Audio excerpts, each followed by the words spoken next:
Ya, sobat RH sekalian, ini ada hal yang menarik ya. Tepat untuk menggambarkan yang namanya tak ada lawan dan kawan yang abadi, yang ada adalah kepentingan ya. Tetapi bisa juga tidak terlalu ideologis juga. Nanti kita lihat satu-satu ya.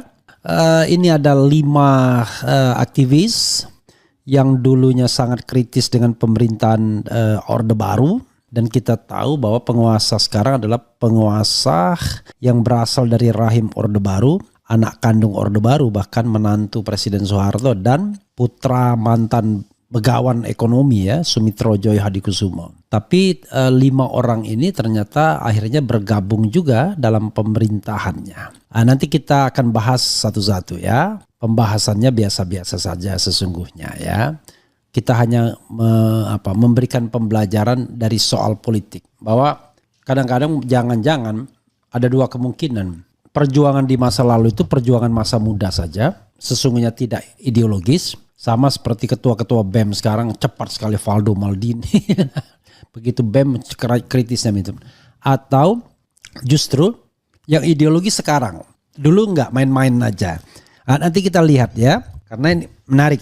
Misalnya membahas sosok Budiman Sujatmiko ya. Kalau Budiman Sujatmiko satu angkatan dengan saya di UGM.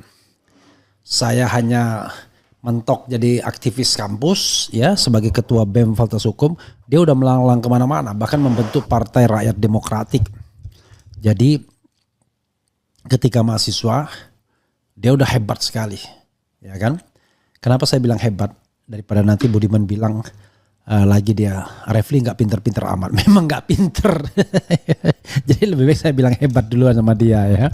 Apalagi dia sekarang sudah menjadi pejabat setingkat menteri ya, Bro Budiman ya. Nah, saya kenal sama dia, tapi juga kita tidak pernah dekat ya. Dekat dalam pengertian pernah main bareng, pernah ya. Saya ingat suatu masa ya, entah tahun berapa itu, saya di Gambir. Tiba-tiba ketemu dia, lalu saya sapa dia dan kalau tidak salah saya boncengin dia itu. Saya naik motor, lalu kemudian saya boncengin ya. Pada waktu itu di awal-awal Orde Reformasi lah ya. Kalau dia masih ingat ya.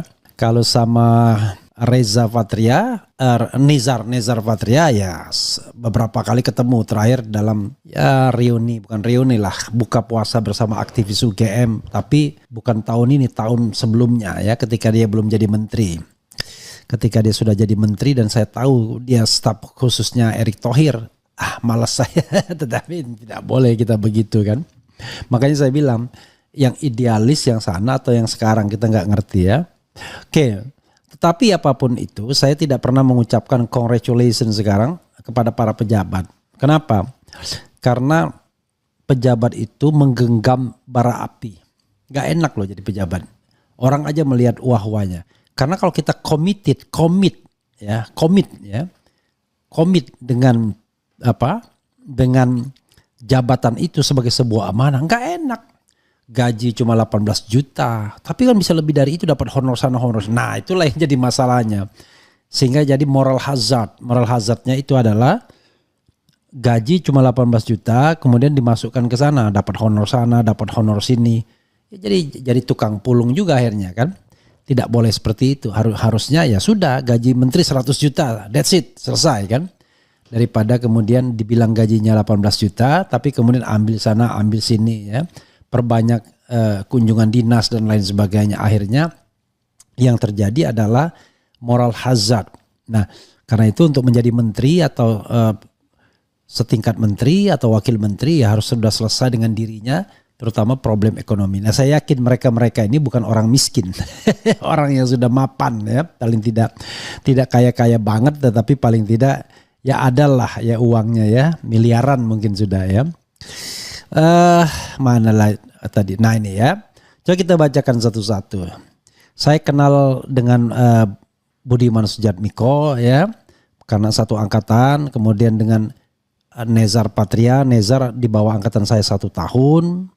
Tapi yang lain, Faisal Riza ya baru kenal sekarang. Agus Jabu ya pernah ketemu di DPR ketika dia bikin rame gara-gara Natalius Pigai aja baru kenal sekarang. Di antara ini Natalius Pigai yang paling muda kayaknya ya. Oke, coba kita bacakan satu-satu ya. Judulnya gini, suara.com. Judulnya adalah deretan aktivis ini dulu kritis dan bersuara lantang kini bergabung dengan kabinet Prabowo. Jadi kalau saya mau Budiman misalnya ya, ketika dia terlempar dari PDIP benar juga dia gabung sama Prabowo. Baru gabung berapa bulan udah dapat jabatan setingkat menteri. Gabung dengan PDIP, ikut dalam tim pemenangan Jokowi, nggak jadi apa-apa dia ya. Jadi kalau kita bicara langkah taktis dan strategis, itu taktis dan strategis karena Prabowo baik sekali, semua orang dikasihnya ya. Marwar Sirait misalnya nggak dapat apa-apa, tapi cukup berapa bulan di Prabowo dapat langsung ya. Oke, coba kita kalau seandainya orientasinya jabatan ya, orientasi jabatan sudah tercapai berarti. Ke suara.com. Pada kabinet pemerintahan Presiden Prabowo Subianto saat ini ada 100 lebih personel yang akan membantu jalannya pemerintahan selama 5 tahun ke depan. Jumlah ini termasuk menteri, wakil menteri, kepala lembaga hingga penasihat khususnya. Beberapa nama bahkan merupakan aktivis yang dulunya bersuara lantang menentang Orde Baru di bawah kepemimpinan Soeharto, mertuanya Prabowo ya. Satu dari sekian nama yang populer adalah Budiman Sujatmiko. Pada tahun 1990-an, Budiman Sujatmiko menjadi ketua Partai Rakyat Demokratik yang getol melakukan kampanye perlawanan terhadap rezim Soeharto. Ikut kampanye pertama juga tahun 1999 ya. Andi Arief juga di sana waktu itu di PRD juga. Seperti diketahui, Prabowo Subianto adalah mantan menantu Presiden Soeharto. Perlawanan ini bahkan pernah membawa Budiman Sujatmiko merasakan dinginnya penjara Orde Baru bersama Sekjen PRD kala itu, Faisal Riza yang kini juga bergabung ke Kabinet Merah Putih. Andi Arief juga pernah diculik ya. Namun bukan hanya Budiman Sujatmiko dan Faisal Riza, ada sejumlah nama lain yang juga kini bergabung dengan Kabinet Merah Putih. Berikut beberapa namanya. Ini kurang Mugianto di sini ya. Budiman Sujatmiko. Saya nggak ingin mengucapkan selamat ya. Selamat itu seolah-olah jabatan tuh bara api. Tapi oke lah ya. Congratulations untuk pencapaiannya lah ya. Karena jabatan itu sesungguhnya yang Maha Kuasa sedang mencoba kita. Apakah kita bakal amanah atau tidak dengan jabatan itu. Ada dua kemungkinan. Anda menikmati jabatan atau Anda amanah dengan jabatan tersebut ya. Nah ini yang perlu kita pahami ya. Oke. Coba kita bacakan terus ya. Kita lihat saja nanti. Oke. Budiman Sujatmiko yang kini dilantik menjadi Kepala Badan Pengentasan Kemiskinan di Kabinet Prabowo Subianto. Sejak dulu dikenal sebagai aktivis lalu politisi yang merupakan pemimpin Partai Rakyat Demokratik. Pada tahun 1996, Budiman sempat dipenjara oleh pemerintahan Orde Baru dan divonis 13 tahun penjara karena mendeklarasikan PRD. Ini memang kejam sekali Orde Baru. Tapi bisa reconcile ya kan. Pria kelahiran 10 Maret 1970 ini ya beda sedikit lah sama saya ya. Saya 26 Maret 70 ya. Tumbuh besar di 3 kota ini Cilacap, Bogor dan Yogyakarta. Sejak SMP Budiman sudah mulai aktif ikut organisasi. Setelah lulus SMA ia masuk Fakultas Ekonomi Universitas Gadjah Mada. Budiman mulai terjun dalam organisasi pemberdayaan politik saat di bangku kuliah. Kegiatannya itu justru membuat dia tidak menyelesaikan kuliahnya. Selang beberapa tahun Budiman lantas menyelesaikan jenjang pendidikan tingginya di Universitas London dan Master Hubungan Internasional di Universitas Cambridge, Inggris ya. Ini Faisal Riza. Faisal Riza ini saya nggak kenal ya. Dia lebih muda ya. Faisal Riza kini dilantik menjadi Wakil Menteri Perindustrian. Oke juga ya. Ia adalah seorang santri ya, serta aktivis yang pernah mengalami penculikan oleh aparat pada masa Orde Baru. Ia lahir di Probolinggo 1 Januari 1973. Ia aktif dalam gerakan mahasiswa. Ia memimpin SMID ya, Solidaritas Mahasiswa Indonesia untuk Demokrasi SMID dan tergabung dalam Partai Rakyat Demokratik PRD. Faisal kemudian bergabung dengan Partai Kebangkitan Bangsa dan menjabat sebagai Wakil Ketua DPW PKB Jakarta 2008-2009. Kemudian 2015-2019 Faisal pernah menjabat sebagai Ketua Umum Federasi Panjat Tebing Indonesia.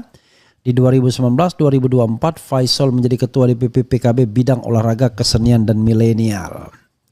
Ada juga Mugianto di sini ya. Mugianto yang nggak masuk gambar ya. Mugianto dikenal sebagai aktivis reformasi 1998 dari Solidaritas Mahasiswa Indonesia untuk Demokrasi Smith yang pernah diculik dan disiksa. Mugianto bergabung dengan Smith pada tahun 1990. Kini ia dilantik sebagai Wakil Menteri Hak Asasi Manusia HAM. Pada 2000-2014, Mugianto aktif menjadi ketua di Ikatan Keluarga Orang Hilang Indonesia IKOHI. Soal perjuangan HAM di tingkat regional, ia juga terlibat dalam Federasi Asia Melawan Penghilangan Paksa, AFAD yang berpusat di Manila, Filipina pada 2006-2014. Lulusan Universitas Gadjah Mada ini juga pernah menjabat sebagai Direktur Program di International NGO Forum on Indonesian Development INFID pada 2015-2020. Organisasi non-pemerintah tersebut fokus pada advokasi kebijakan nasional dan internasional terkait pembangunan serta demokrasi Indonesia. Kemudian lulusan Universitas Gadjah Mada ini juga pernah menjabat sebagai Direktur Program. Oke, sudah ya. Kemudian 4, Natalius Pigai. Natalius Pigai, putra asli Papua yang lahir pada 25 Desember 1975 ya, beda hampir 6 tahun dengan saya ya. Ini dilantik menjadi Menteri Hak Asasi Manusia. Natalius Pigai kerap kritis terhadap kebijakan pemerintah terkait isu HAM dan kesejahteraan rakyat Papua. Ia pernah menempuh pendidikan tinggi sebagai sarjana ilmu pemerintahan SIP dari STPMD Yogyakarta. Natalius Pigai menjadi ASN dan menjabat sebagai staf khusus Menteri Tenaga Kerja dan Transmigrasi tahun 1999-2004. Puncak karirnya ketika menjabat sebagai anggota Komnas HAM periode 2012-2017. Mereka ini pejabat semua, kecuali Refli Harun ya, kutu kupret ya. Oke, jangan lupa Mugianto ini kalau nggak salah juga pernah jadi komisaris Telkom dia. Agus Jabo Priyono yang kini dilantik menjadi Wakil Menteri Sosial, dulu memulai karirnya di dunia pergerakan sebagai kader pelajar Islam Indonesia PI sejak SMA hingga kuliah di Universitas 11 Maret Surakarta. Agus mendirikan Partai Rakyat Demokratik PRD 1996 dan menjabat sebagai Ketua Umum. Agus dikenal sebagai aktivis penting dalam gerakan reformasi 1998 yang berhasil menggulingkan Soeharto dari PRD. Agus kemudian mendirikan Partai Rakyat Adil Makmur Prima pada 20 Juli 2020 dan menjabat sebagai Ketua Umum. Ini yang kemarin dia bikin bikin gugatan yang kemudian dikabulkan, yang bikin kacau ya. Ya bikin kacau sih enggak ya, tapi kebangetan tuh, masa gugatan penundaan pemilu dikabulkan ya oleh hakimnya. 6. Nezar Patria saat ini dilantik menjadi Wakil Menteri Komunikasi dan Digital. Ya dulu dikenal sebagai seorang wartawan dan juga aktivis yang lahir di Aceh 5 Oktober, kurang lebih sama lah ya, beda 9 bulan sama saya. Nezar merupakan lulusan Universitas Gadjah Mada jurusan filsafat. Pada 2007 ia melanjutkan pendidikannya di London School of Economic Political Science LSE jurusan History of International Relations. Di 2022 Nezar mengambil gelar MBA di Institut Teknologi Bandung. Wah, luar biasa ya. Nezar mulai menjadi wartawan saat bergabung di majalah DR ya 1999-2000 dan berlanjut di majalah Tempo hingga 2008. Selain di dunia jurnalistik, Nezar aktif di bidang riset dan tercatat sebagai editor jurnal Pemikiran Sosial dan Ekonomi Prisma LP3IS. Di era reformasi 1998, Nezar merupakan sekretaris jenderal Smith. Nezar masuk dalam daftar aktivis yang diculik semasa Orde Baru. Nezar pernah menduduki jabatan sebagai Direktur Kelembagaan PT Pos Indonesia. Luar biasa ya, tiba-tiba dia dekat dengan Erick Thohir. Pada 7 Juni 2022, Nezar diangkat menjadi staf khusus 5 Menteri BUMN Erick Thohir. Kemudian ya begitulah sahabat era sekalian.